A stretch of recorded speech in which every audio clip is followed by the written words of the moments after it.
How would you characterize Joseph Stalin?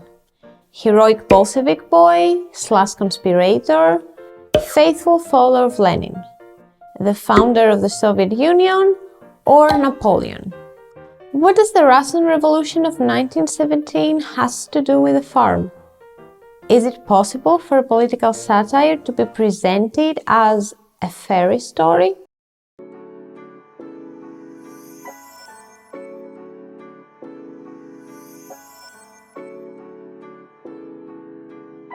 What would happen if in a seemingly peaceful animal farm that is run by a troubled farmer, a hidden desire for freedom came into being? Well, this week's book and one of the best English language novels, well, actually a novella,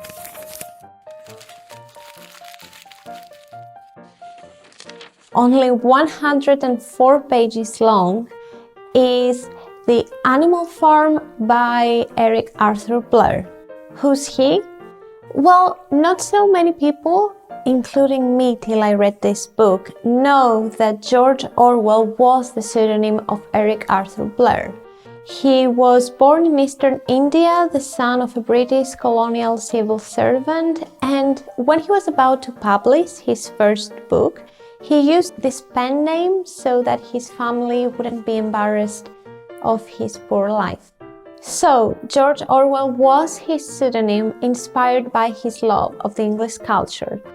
George is the patron saint of England, and Orwell is the name of the river Orwell that flows through the county of Suffolk in England, and was also a place he loved to visit. George Orwell published Animal Farm in England in 1945, and although at first it seemed as merely an animal fable with a simple yet captivating storyline, he actually published a satirical allegorical novella concerning not only socialism and communism, but power relations among people in general.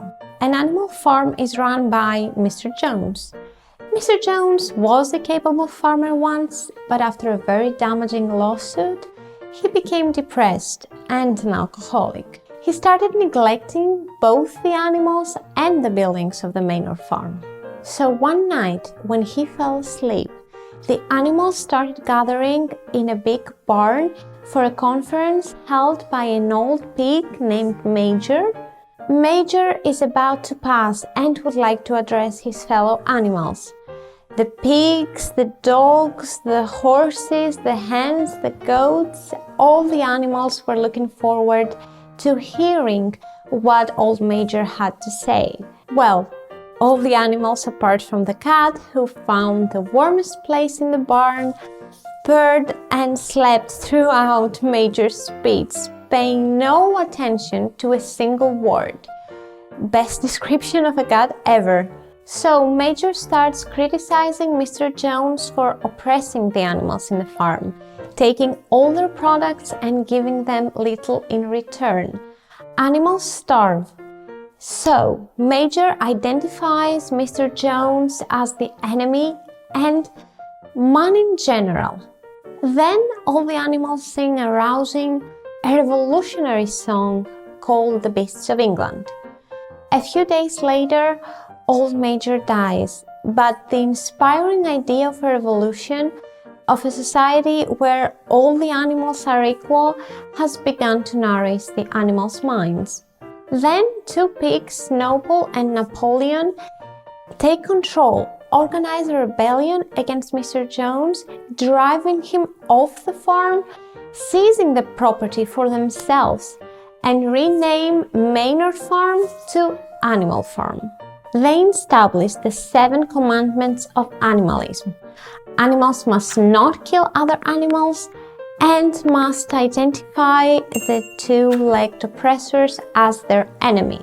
As the most important commandment is that all animals are equal, it has been painted in huge letters on one side of the barn. Animals start running things themselves, there is plenty of food, and everything seems to be running smoothly.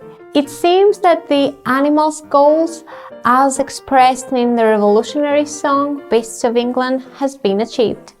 And they lived happily ever after. Wait, what could possibly go wrong? It's ironic, but when the animals rebel against Mr. Jones and succeed, they think that the battle against political power and oppression in general is won.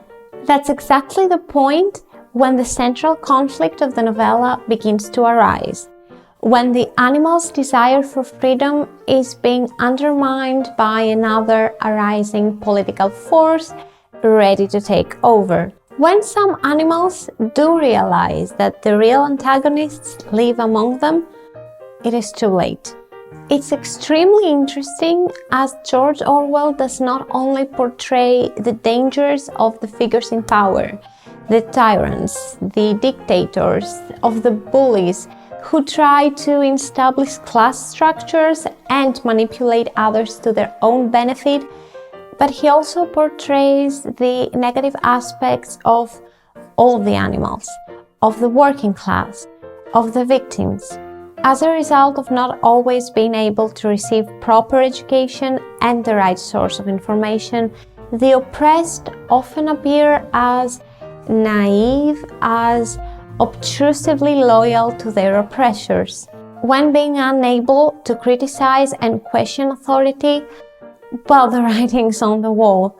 The oppressed will suffer to the extreme the relentless power of their oppressors.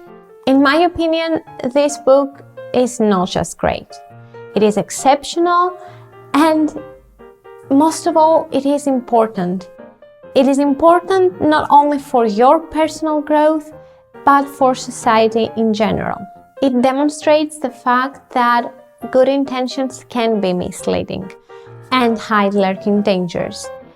After all, the road to hell is paved with good intentions, as the old saying goes. This is a very small book and it's a masterpiece. I'm not sure if it's a book for all ages, as it needs a level of maturity, it has some shocking descriptions. But this is a must-read. If you haven't read it already, please do it as soon as possible. Please leave me a comment with book suggestions, and also if you have already read this book, leave me a comment letting me know what you think. Hit the subscribe button so that you will be informed about our new videos.